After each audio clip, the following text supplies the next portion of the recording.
We're going to do two things, Bud. We're going to go a mock draft. No, I hate that worse than almost anything.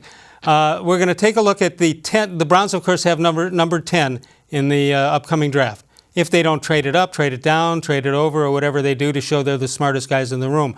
But somebody will always say, well, so-and-so got so-and-so in the 10th pick, therefore we should be able to do that too. So let's take a look at some overall picks, number 10 overall picks since 2014.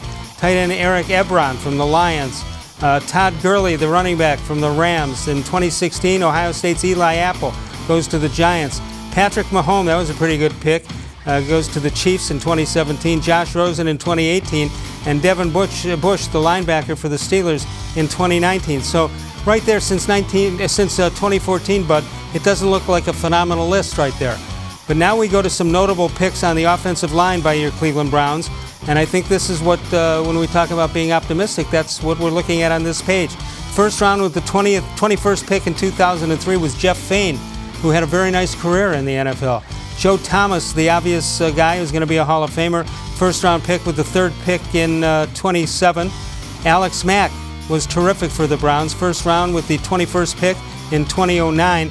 Mitchell Schwartz, a second round pick, 37th pick of the draft, that was in 2012. And Joel Bitonio, second rounder, the 35th pick in the draft in 2014. So I would say while the overall picks in the 10th spot, Bud, aren't that phenomenal, I'd say the Browns did a real nice job on the offensive line since 2003.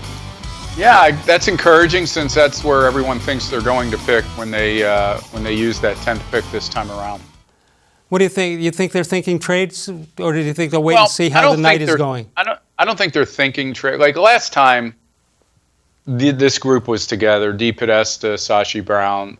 I think they were thinking trade going into those drafts. All they wanted to do was, what did they call it? Asset accumulation. Yep, that's good enough. That was the mode, right? Yep. So, they weren't going to pick one of these top guys. They were going to keep trading down and getting picks and getting picks. I mean, that's no excuse for taking Corey Coleman, but that was their strategy. This time, I don't believe it's a strategy, but if, say, the top two left tackles are gone and there's a good tackle a few spots later on that they think could fit on the right side, I think you might see them trade down at that. How many quarterbacks do you think will be taken by the 10th pick? I always underestimate it less and say 2 or 3. There could be as many as 4. We know how important that position is and how desperately teams want to fill it. I mean, we think we know that Burrow is going to go 1. And Tua then should go 2.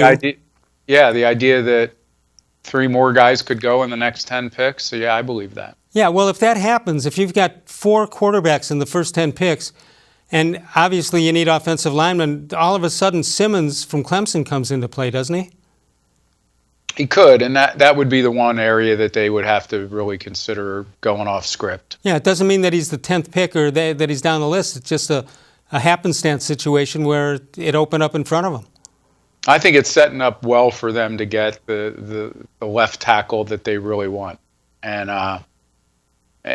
look, I was in favor of Joe Thomas being picked 3rd overall versus a quarterback that year. And that was one of the rare times that I was actually right. But I think when you get that left tackle, you got a guy for the next 10 years.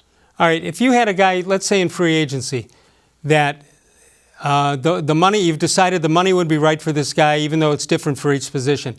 Who's the one guy that you would maybe overspend to get?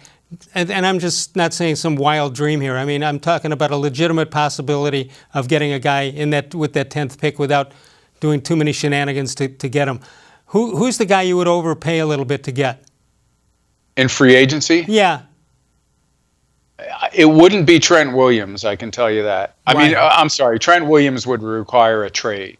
Yes. So that's not exactly the question you're asking. Well, we'll throw him in. So you wouldn't take him? Well, only because I've seen some of the figures over what he wants to be paid. I mean, part of the reason he sat out that last year in Washington was his beef with the medical staff, which sounds like he may have had an argument. But I think the rest of it was that he didn't want to play for that money, and he didn't want to take a chance on getting hurt. And these figures that we're seeing of him thinking that he's going to make upward of 15 million a year or more are just crazy. No, I don't see Not the at Browns his doing not that. at his age. But beyond that, I haven't And really injury. looked at the free agent list and injury. I haven't really looked at the free agent list that closely to say that there's one guy. No, but do you think that the Browns are in a position, if they want to go hunting on the free agent tree, that they would have to overpay a little bit? I mean, somebody's going to look Sure. at this and say, "Wait a minute! You got a 32-year-old GM, you got a new head coach, you've got the question marks at the wide receiver, even though you know they're good or they should be good when they're healthy." An awful lot of questions for a guy who supposedly has great talent. Yeah, and there's a lot more doubt, I think, about Baker Mayfield after last season. And that's not that I believe he's going to be less than what we think. I still think he's going to be a very good quarterback in this league for many years. You know, if if I'm a free agent and I'm looking at it, I certainly don't feel as confident in that assessment as I did after his rookie year. No, but as we're getting further down the road, I'm hearing more and more people think he was worse and worse and worse than they did 3 months ago. It seems like now the label has been attached that the guy's horrible. And I don't believe that for a minute.